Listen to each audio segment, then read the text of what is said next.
The Horrible Hebrew History versus the Epic Egyptian Events. Part 1. The Hebrew. From Father Abraham to the Last Jewish King. Our story begins in the Mesopotamian region of Chaldea, near the Persian Gulf. It's 2,000 years before Christ, give or take a couple of centuries. Historians keep debating that point. The Old Testament speaks of a man named Abram. God chooses the Chaldean to fulfill a promise given to all mankind. One of his descendants will bring salvation from sin and death. Abram's name, Exalted Father, is changed to Abraham, father of many nations. He is called to leave the city of Ur.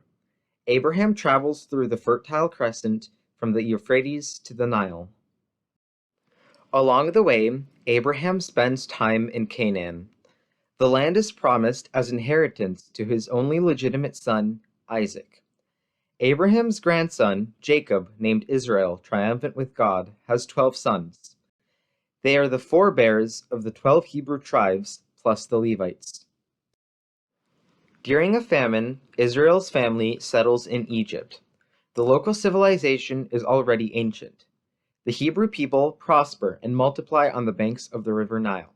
They never assimilate, keeping their faith in Jehovah, their language, and their culture. Pharaoh Seti I enslaves and tries to eradicate the foreigners through infanticide. A Hebrew boy named Moses survives the slaughter. He leads his people out of Egypt during the reign of Ramses II in the 13th century BC. The miraculous events are recorded in the book of Exodus. God gives Moses the law. The Levites are charged with conducting all religious affairs. Moses is succeeded by Joshua, to whom God gives the promised land. The army is ordered to annihilate all local people as punishment for sins. The Hebrew people disobey.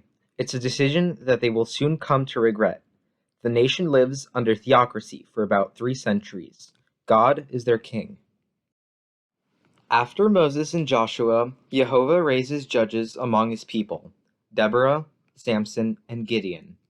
They deliver the nation from trouble on an ad hoc basis. Surrounded by pagans, the Hebrew are often seduced by foreign idols.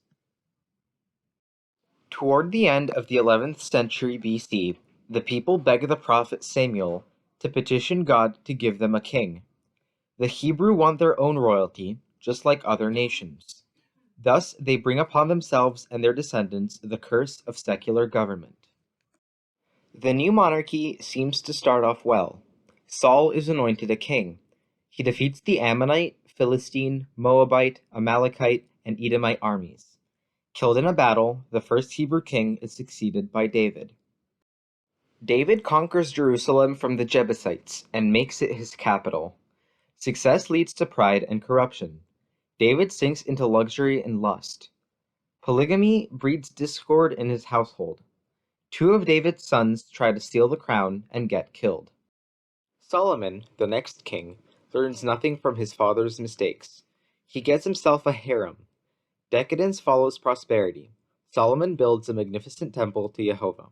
He also allows his foreign wives to introduce idol worship in his kingdom. Solomon's son, Rehoboam, does as God warned the people. The king takes and takes and takes. A rebellion against oppressive taxation splits the country into 2 hostile kingdoms. Israel, the northern kingdom, falls into apostasy. Prophets like Elijah bring dire warnings against idolatry. The Israelites ignore or eliminate the troublesome messengers.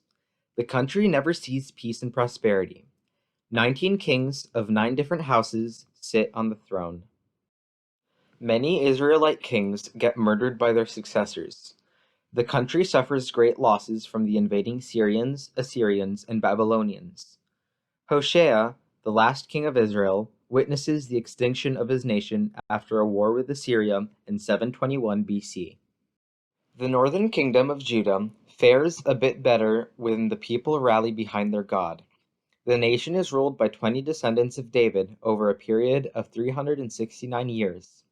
Judah survives 135 years after the extinction of Israel.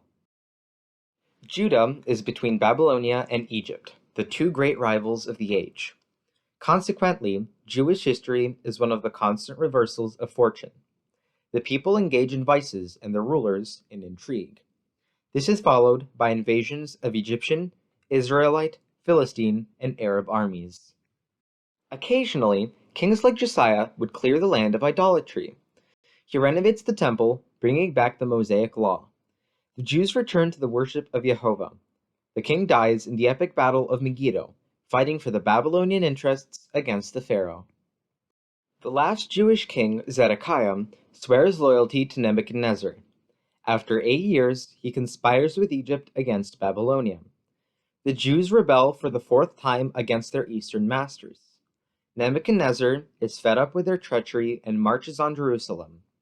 The young ruler Apries IV, king of the 26th Egyptian dynasty, rushes to the rescue of Judah. The pharaoh gets his butt whipped in no time. The capital of Judah is taken in 586 BC. Zedekiah is captured, and his sons are slaughtered. The king's eyes are gouged out, and the people are taken away in chains. The ancient Jewish state is extinguished. The prophet Jeremiah weeps among the ruins of the holy city. The Babylonian captivity has begun. It will purify the nation. Upon their return 70 years later, the Hebrew will never worship foreign idols again.